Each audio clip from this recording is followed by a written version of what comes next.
I'm scared for the future. Now, I'm not talking about current events in the world right now. That's not that kind of video.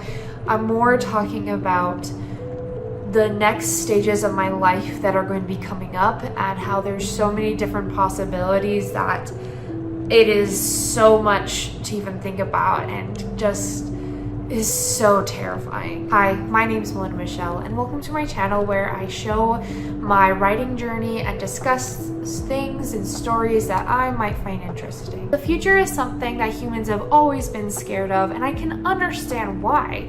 It is filled to the brim with the unknown and so much uncertainty, it can make anyone anxious.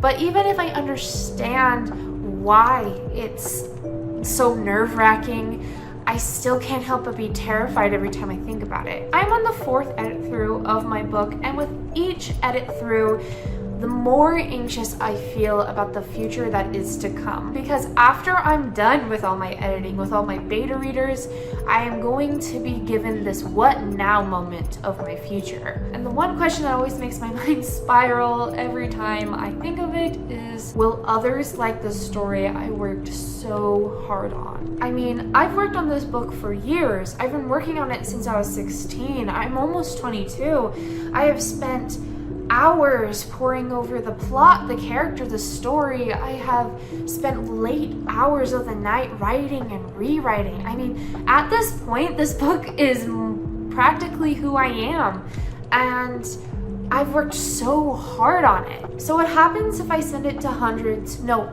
thousands of literacy agents and they don't accept or take my book? What if I send it to hundreds and thousands of publishers and none of them want me? What if I even self-publish and it fails and no one wants to read it? At that point, I would have had worked so much and have had nothing to show for it. Just a book that no one likes, and that terrifies me. All of it terrifies me. Of course, I have a feeling that isn't going to happen. I feel like if I work hard enough and get my book to a point that I think is ready for readers, and I just have a good enough amount of luck, my book will be successful in its own way. Even if I only get like 50 books sold, or hell, even 1 book sold. But this is a fear that I think about often, and honestly, it sometimes cripples me from even writing in my book, which is not a good thing.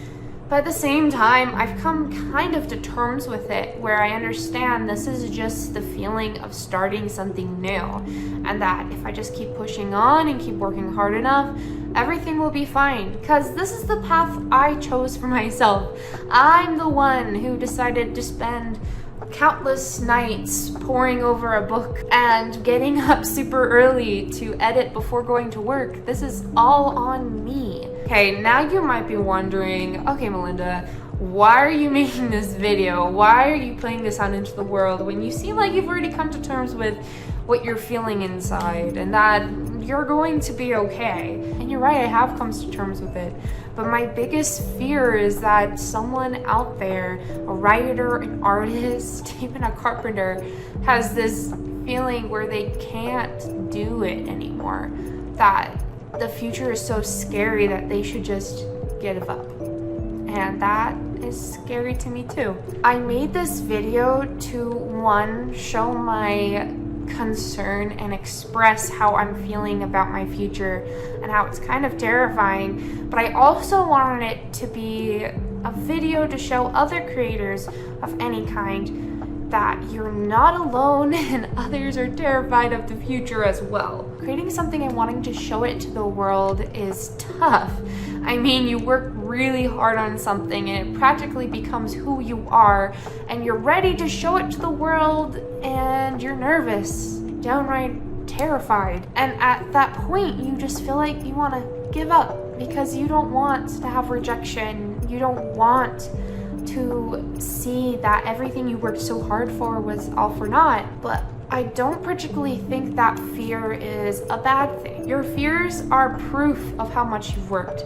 Your worries are the evidence that you have put your mind, body, and soul into your work of art. And how do you get over those fears? How do you get over the next steps of sending something that you love and cherish out into the world? Honestly, you don't. I don't think anyone does. I mean, I haven't done it before, but I have talked to many authors who say that the fear is always there. But what you have to do is improve how you handle that fear.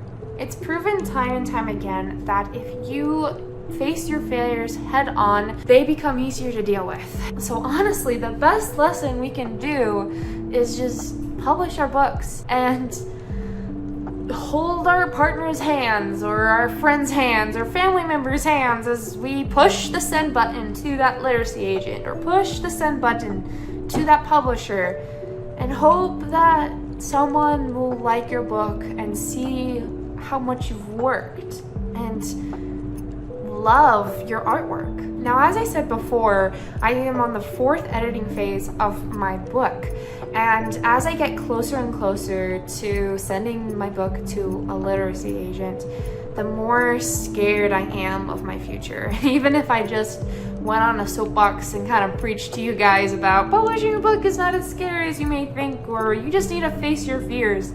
But the other feeling that I didn't mention at the beginning that I'm feeling is I am honestly ecstatic to publish my book. I mean, I've worked so hard. Of course I'm gonna be thrilled that I'm sending it to people to read. I mean, this book means so much to me. I would rather face possible rejection than not share it with others. And even if one person ever reads my books and loves it, that's one person who loved my book. That wasn't me. That's one person who fell in love with my characters that I kind of grew up with. Because I've been writing this book since I was 16. I am very excited for that, and I hope it's at least one person, even if it's my mom, if I'm going to be completely honest. So for everyone that's planning on publishing their book or other creative endeavors, I want your takeaway from this from this video to be that you're not alone and it's okay to be scared, and if you really need it, just hold your author friend's hand as you jump into the deep end of the pool. Just keep pushing forward and someone will love what you create, even if it's just one person. What you created is special, and even if it takes 30 years for someone to fall in love with your book, that's innate in anyone's books. Your book or your creation of any kind is semblances of who you are, and it lives on after you're gone. I mean, look at Jane Austen or Van Gogh. Their works of arts have lived on and succeeded after they died. I mean, Van Gogh, no one liked their work when they were alive, but now we applaud when we see his artwork, because you can see how much he worked hard for it and how much passion he had for it. So I hope that you keep on creating and know that you're not alone, and that the future is scary, but it's also filled with so many possibilities and ways to improve, honestly, your fears. And I hope one day I get to see all your guys' work in progresses out into the world. I get to view them at a museum, watch them on a TV, or read them in a book, or some other creative ways that other people create, I guess. I hope you guys had a great day, a great week, and I'll see you guys in the next episode. Also, don't forget to comment, like, and subscribe. But you don't have to do that if you don't want to.